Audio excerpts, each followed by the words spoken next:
Bonjour à tous, bienvenue dans cette nouvelle vidéo. Comme vous l'avez vu sur la miniature, c'est une présentation du steelbook de Demolition Man.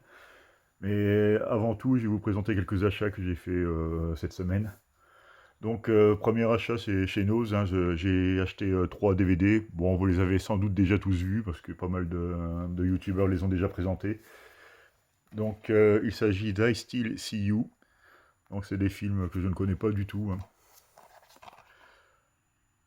Donc, à force d'en entendre parler sur YouTube, bah, j'ai fini par les prendre à 99 centimes. Mais bon, c'est vrai que je m'étais promis de ne plus acheter de DVD, mais bon, au pire, si c'est mauvais, ça repartira aussi vite que c'est arrivé dans ma collection. Donc voilà pour le premier film. Je ne vais pas vous en parler parce que je ne sais pas du tout, j'en ai vu aucun. Donc, le deuxième, c'est Hôtel Artemis.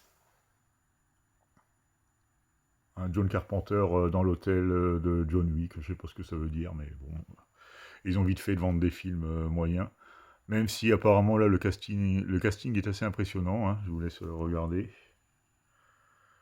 Donc il y a quand même du beau monde, donc à voir. Et le dernier c'est Countdown. Celui-là quand je l'avais vu en présentation, il avait piqué ma curiosité. J'aime bien ce genre de film quand c'est vraiment bien fait, mais c'est rare quand c'est vraiment bien fait. Donc peut-être que celui-là dérogera à la règle. Donc ensuite, j'ai refait une petite commande sur la Fnac 2 plus 1. Il y avait quand même pas mal de classiques de chez Gaumont. Donc j'en ai profité pour prendre 3 Blu-ray, hein, les grands classiques de chez Gaumont. Donc le premier, c'est Sacré Robin des Bois de Mel Brooks. Donc ça, on est vraiment dans le potache, on est vraiment dans la parodie, dans le burlesque même.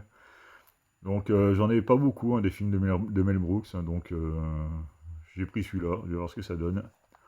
Ensuite, j'ai pris l'ultra classique Les Visiteurs. Les Visiteurs que j'avais toujours qu'en DVD, donc j'en ai profité, hein, pour à 10 euros, hein, même si ça fait, je mets rarement 10 euros pour un Blu-ray classique, mais bon, c'est pas dit qu'on le trouve dans la durée, hein, parce que vu le succès qu'il avait eu au cinéma, il risque de tomber en rupture quand même. Donc dans le doute, je l'ai pris.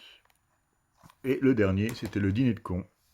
Je pensais l'avoir en DVD, mais je l'avais même pas en DVD, je l'avais qu'en VHS en fait. Donc ça fait quelques années que je ne l'ai pas vu. Bon, c'est un classique, hein, on vous ne le présente plus non plus. Et bon, bah voilà, ça c'est les 3 titres Gaumont, hein, que j'ai pris là, en 2 plus 1 à la Fnac. Donc on va passer au sujet principal de la vidéo. Il s'agit du Steelbook Blu-ray. Bon, c'est le Blu-ray simple, hein, il n'y a pas de 4K, il n'y a pas de combo, il n'y a rien du tout. Donc on va le découvrir. Là, apparemment, ils ont repris l'affiche originale, hein, ça c'est plutôt sympa. Donc, je vais retirer le petit flyer et nous allons découvrir ça ensemble. Donc, au niveau des langues, nous avons droit à du 5.1 DTS HD, hein, il n'y a rien de spécial. En Dolby Digital, ouais, mais de toute façon, Dolby Digital 5.1 en français aussi.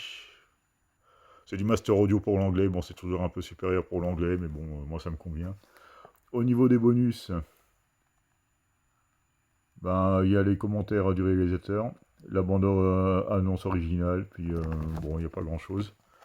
Bon, c'est les éditions à 14,99 €, hein, donc faut pas s'attendre à de gros bouleversements. Mais c'était un film que je n'avais pas du tout dans ma collection, donc je me suis dit, bon allez, à 15 balles le steelbook, ça vaut quand même le coup.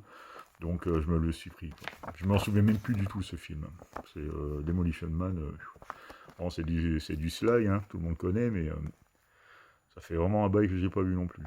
Donc en ce qui concerne le steelbook, ben, il est plutôt joli, il est en glossy. Donc pour le prix déjà c'est plutôt sympathique. J'ai vu Tueur de rôdeurs qui était tombé sur une édition bien amochée. Bon apparemment c'est pas un problème de série, hein, parce que le mien est vraiment nickel.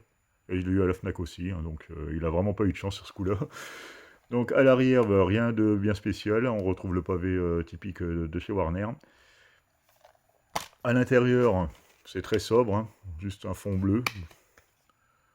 Bon, moi, je trouve ça joli parce que le bleu c'est ma couleur préférée, donc ça me dérange pas. Mais c'est vrai que c'est pas très travaillé, mais bon, pour le prix, il faut pas être exigeant non plus, quoi. Et bien sûr, vous avez le Blu-ray. Bon, c'est une présentation rapide, il n'y a pas grand chose à en dire, hein. Il n'y a pas de goodies à présenter, il n'y a pas de choses exceptionnelles. Mais bon, là je revérifie, il est vraiment nickel. Donc bah voilà pour cette petite présentation, hein, rapide. Merci de m'avoir regardé et à bientôt pour une nouvelle vidéo.